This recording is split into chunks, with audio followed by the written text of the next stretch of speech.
Hello YouTube, welcome back to Aces Plays. Today I'm going to be checking out Golden Axe. Came out on the Sega Genesis in 1989. Of course, it's a port of an original arcade, which I didn't know at the time when I was a kid. And so here I'm going to adjust the options a little bit, and I'm going to I don't think I'm going to beat the game. I'm just going to play and see how far I can get.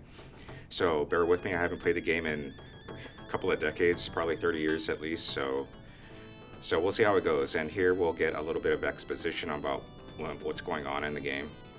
And I really like Tyris Flare. She's my favorite character.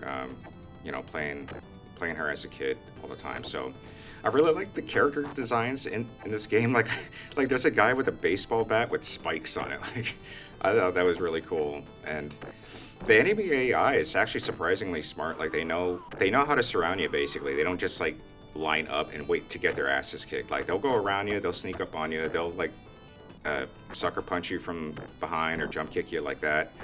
And so you have to kind of time your attacks a little bit.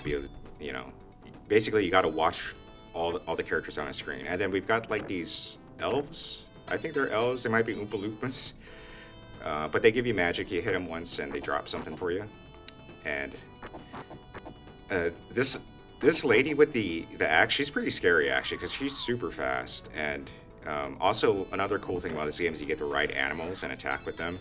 And this beast, it's like a chicken, but it's got like a giant tail on it. So, but this guy's where the character or the animal is like really fun to play on. So you take at that particular part of the game, you should take the top path first and then just drop down to the bottom path.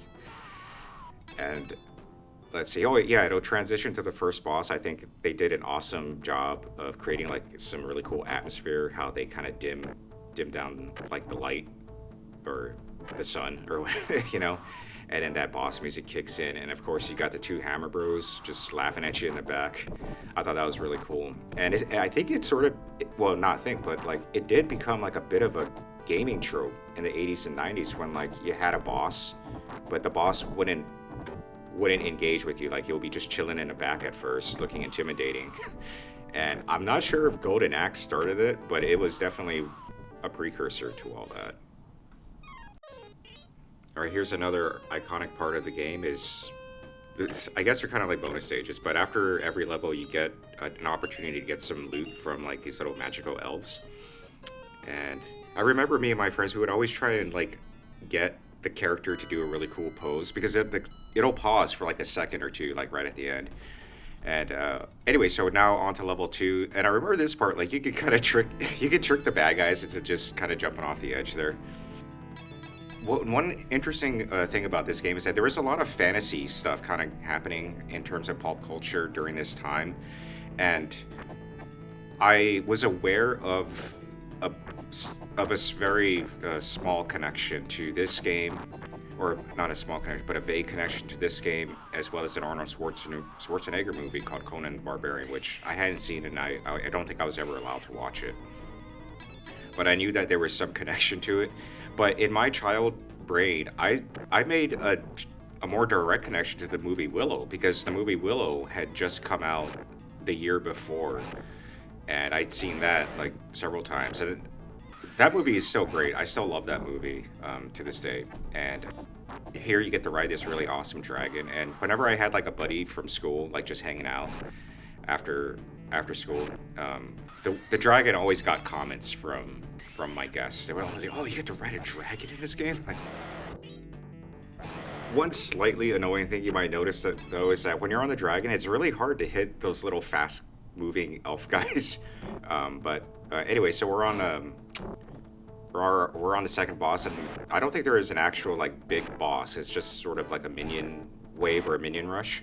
So the game's just gonna bum rush you with a lot of like smaller enemies, but you have to fight a lot of them. And here, good thing I saved up my magic, because those skeletons scare me. They are super fast and they'll deplete your life in just a couple of hits. And so, alright, saved it for that. And then we got our second bonus stage. And this time we've got a little green guy, perfectly timed, because I'm almost, I'm down to the last bar of my life. And so you get one life bar from that. Here's me struggling to, yeah, to get the elf. But I love the jump kick maneuver. You could do that with all characters have like a sort of a dash attack, and so with her she does a jump kick. You do that by like double tapping forward to get them running, and then you press attack. And so here at the start of level 3, it is interesting level design because you get 3 enemies on your first screen, and the terrain isn't level, so it makes it a little bit of a challenge there. And the music also deserves a lot of recognition. I think it's fantastic. It spawned a lot of remixes on the internet, and my favorite remix of the Golden Axe soundtrack is by Luke Jansen.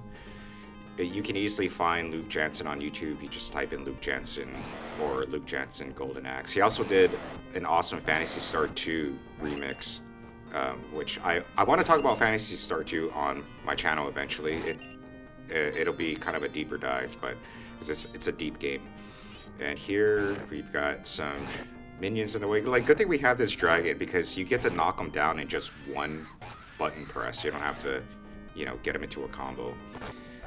And all right, so we got the Hammer Bros here, and this is also another 80s, 90s fighting game trope. It's like whoever that first boss was, you're gonna end up fighting that first boss as like a common minion in a later level. And I always wondered, in a game design perspective, like how do they balance that? Is he still, or is it still just as powerful as it was as a boss, or do they dial down the stats? I'm clearly thinking about it too much. And here we've got, yeah, see, I couldn't get that last potion because the screen collision, anyways, prevented me from getting it. Yeah, there you go. So finally got that little one, and so you get 3 enemies here. And yeah, these guys are pretty tough. Again, like the enemy AI is actually kind of clever.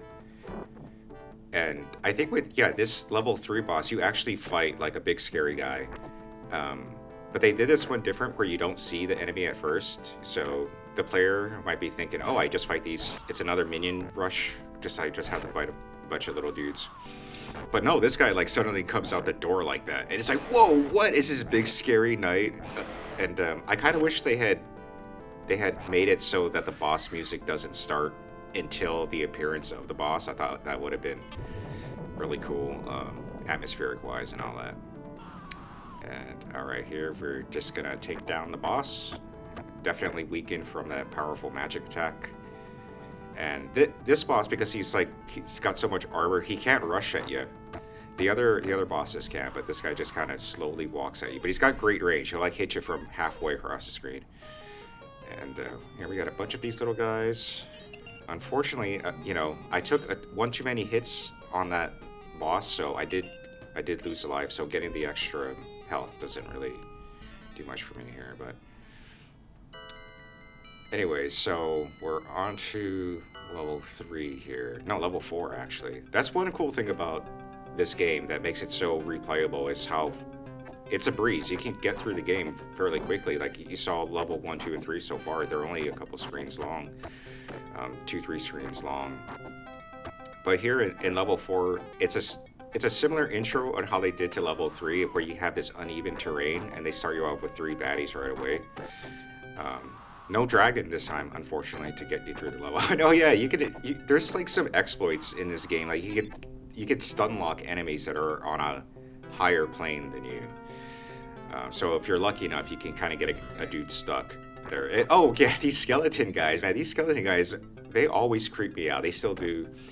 And my dad was watching me play this game, and he was like, "Hey, that's from Jason and the Argonauts." The way the skeleton arose from the ground, and I had never seen Jason and the Argonauts, but then we watched it later, and that was an awesome movie. So far we've referenced Conan the Barbarian, Willow, and Jason and the Argonauts, and I did watch Conan the Barbarian much later in life.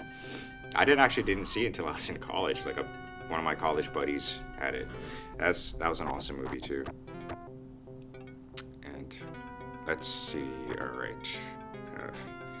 I think. Oh, I could have done that exploit right there, but I guess I didn't think about doing that.